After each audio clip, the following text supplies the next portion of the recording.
2026मध्ये एकूण अंगारकी चतुर्थी किती आहेत, संकष्टी चतुर्थी किती आहेत, याविषयीची माहिती मी तुम्हाला या व्हिडिओमध्ये देणार आहे. उपाय मराठी या चॅनलमध्ये आपलं स्वागत आहे. सर्वसाधारणपणे प्रत्येक वर्षामध्ये हे 12 संकष्टी चतुर्थी येत असतात आणि ह्यावेळेस अधिक मास असल्यामुळे एक चतुर्थी अधिक येणार आहे, त्यामुळं ह्या 13 चतुर्थी. मग अंगारकी चतुर्थी आणि संकष्टी चतुर्थी यामध्ये फरक काय आहे, त्याची पूजा कशी करायची? तर संकष्टी चतुर्थी दर महिन्याला येत असतात.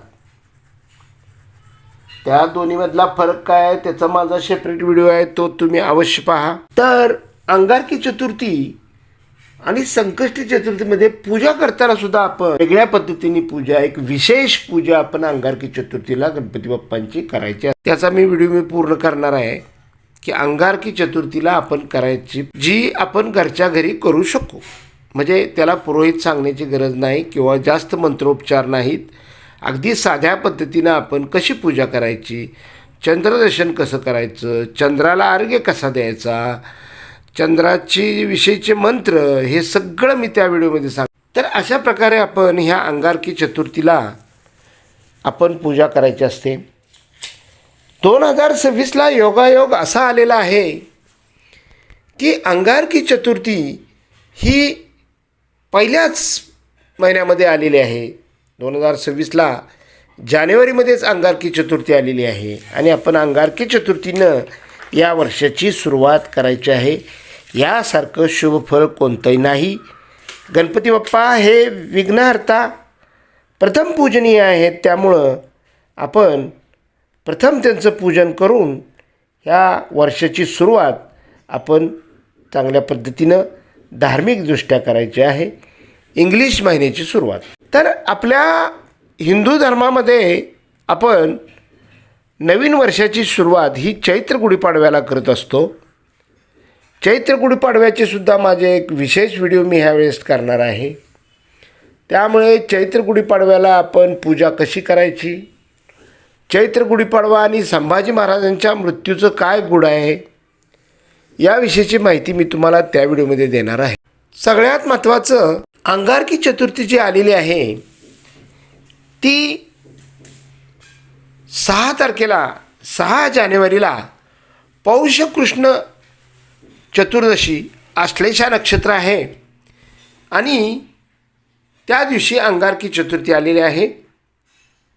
अंगारकी चतुर्थीला आपण मंगळाची पूजा करायची असते, मंगळ देवता, आणि आपण चंद्राची सुद्धा पूजा करायची असते. गणपती बाप्पांची विशेष पूजा करायची असते.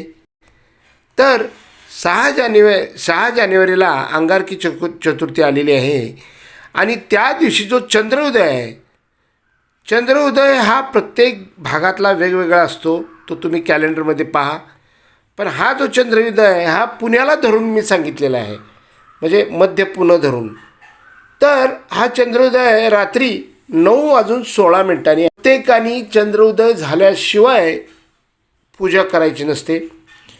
विशेष करून अंगारकी चतुर्थीलाच महत्त्वाचं पाळा की चंद्रोदय झाल्यानंतरच आपण पूजन करून चंद्रोदयाला आपण नैवेद्य दाखवायचा आहे आणि चंद्रोदय झाल्यानंतरच आपण पूजा करायची आहे. संकष्टी चतुर्थी ही फेब्रुवारीमध्ये आहे. 5 तारखेला ती संकष्टी चतुर्थी आलेली आहे आणि तिचा चंद्रोदय जो आहे तो 9:43 हा रात्री चंद्रोदय आहे. चंद्रोदयानंतर आपण उपवास सोडवायचा आहे, पूजन करायचं आहे, आरती करायची आहे. आणि मार्च महिन्यामध्ये ही 6 तारखेला संकष्टी चतुर्थी आलेली आहे, 6 मार्चला, आणि त्याचा चंद्रोदय आहे ते 9:14 आहे. मी ते स्क्रीनवर सगळं टाकणारच आहे, म्हणजे त्याची माहिती देणारच आहे.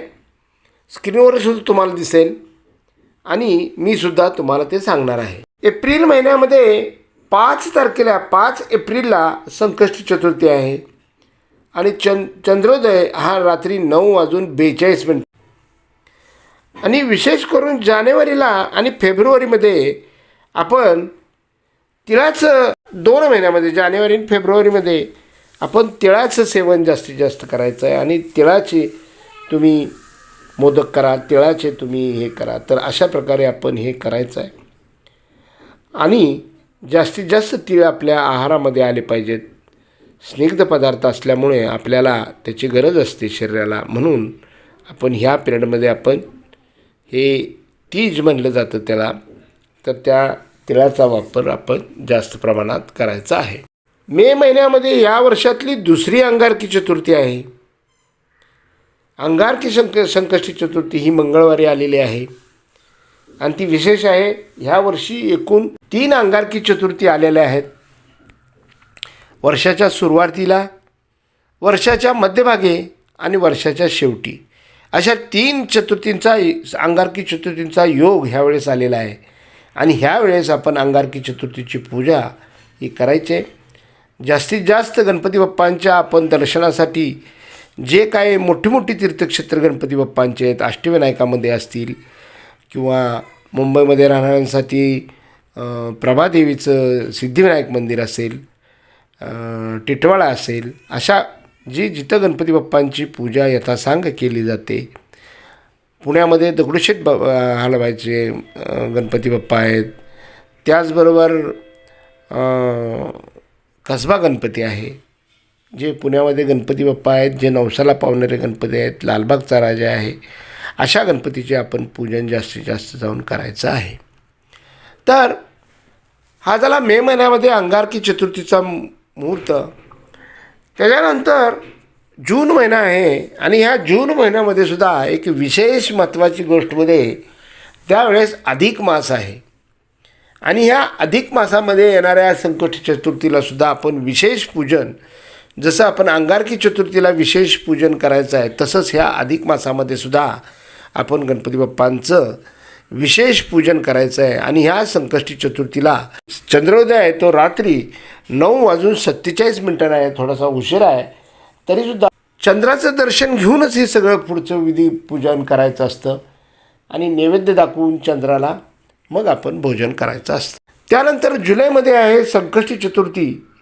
ती संकष्टी चतुर्थी 3 जुलैला आहे आणि 3 जुलैला ही संकष्टी चतुर्थी असल्याने आपण चंद्रोदय त्या दिवशी 9:47 याच वेळेस आहे. त्यामुळे आपण त्या वेळेमध्ये आपण पूजन करायचं आहे. त्यानंतर ऑगस्ट महिना आला. ऑगस्ट महिन्यामध्ये 2 ऑगस्टला आपली ही संकष्टी चतुर्थी आहे आणि चंद्रोदय रात्री 9:32 आहे. या वेळेतच आपण पूजन करायचे आहे. ऑगस्ट महिन्यामध्ये 2 चतुर्थी आलेल्या आहेत. ती 31 ऑगस्टला श्रावणी सोमवार आहे आणि श्रावणी सोमवारी ही संकष्टी चतुर्थी आलेली आहे आणि हा 3रा श्रावणी सोमवार असा एकत्र योग जुळून आलेला आहे.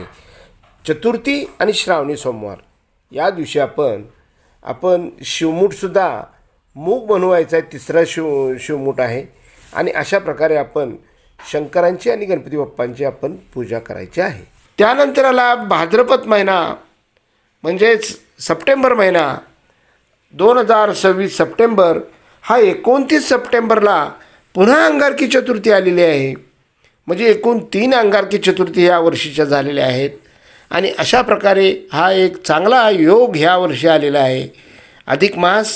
अधिक मासात येणारी चतुर्थी आणि ह्या 3 अंगारकी चतुर्थी याचा आपण विशेष पूजन करून गणपती बाप्पांना आपण प्रसन्न करून घ्यायचं आहे. तर अंगारकी चतुर्थीला जो चंद्रोदय आहे तो संध्याकाळी रात्री 8:09 आहे.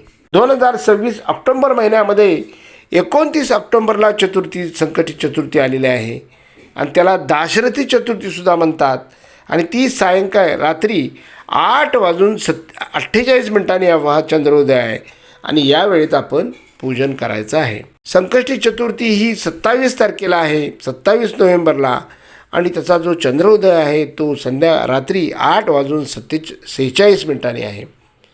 तर चंद्रोदय आहे तो रात्री 8:46 आहे.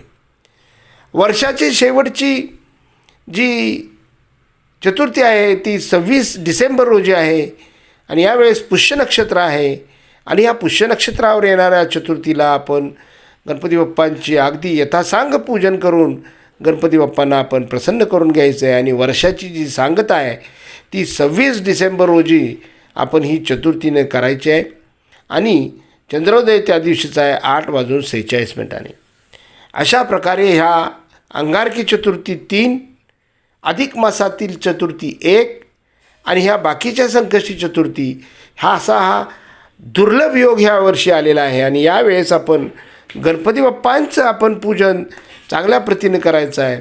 आणि त्यांना जास्तीत जास्त प्रकारे आपण विशेष करून चतुर्थीला आपण दुर्वा गणपती बाप्पांना व्हायच्या विसरू नका. गणपती बाप्पांना दुर्वा व्हायच्या आहेत, जास्वंदीचं लाल फूल व्हायचं आहे, मोदकाचा नैवेद्य दाखवायचा आहे.